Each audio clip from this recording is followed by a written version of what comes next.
Hundreds of stately mansions once lined Long Island's North Shore. It was known as the Gold Coast, and the homes represented the island's wealthy and privileged class, who started moving out to Long Island back in the 1800s. And one of those homes has the distinction of once serving as a summer White House, as Chris Calora reports.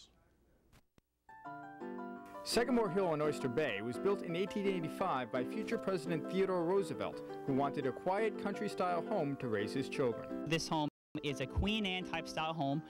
The characteristics you can see in the shingles of the home, and also the first floor being all brick, and the second and third floor actually being part of the wood. The house has 23 rooms and was surrounded by 95 acres of land.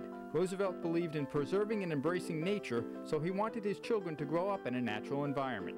He will have 6 children overall throughout his life, 4 boys and 2 girls, and many of them, again, would use the grounds as a type of playground to really experience things. One of the most unique things about Sagamore Hill is that it was also known as the Summer White House, because during his presidency, Theodore Roosevelt spent a lot of time here and made a lot of important decisions in the house. He would get foreign dignitaries here, which were ambassadors from all over the world. He would also get cabinet members, specifically here at Sagamore Hill. They would meet privately with the president in his library. This is also where Theodore Roosevelt will look over presidential decrees and even draft a treaty that helps end the war between Russia and Japan here at Sagamore Hill. Because President Roosevelt spent his summers away from Washington, D.C., he became one of the first presidents to have a telephone installed in his home. He has 2 telephones in the house, one in the pantry and one in his library, so he can be really on call at all times whenever Washington wants to call. Sagamore Hill became a private museum shortly after the death of Roosevelt's widow in 1948. In 1963, it was designated a National Historical Landmark. 80% of the artifacts in the home are original Roosevelt belongings. This becomes one of the rarest historical homes in the United States, and extremely precious.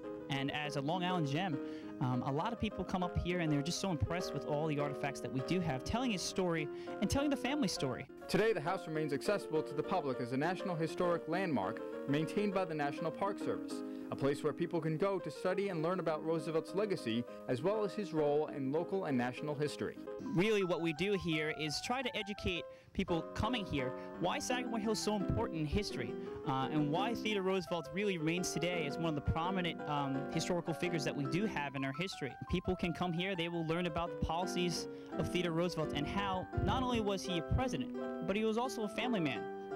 He was a Long Islander. He was also a New Yorker. He had an array of jobs that really enlighten us today for the future. In Oyster Bay, Chris Calora, LI News Tonight.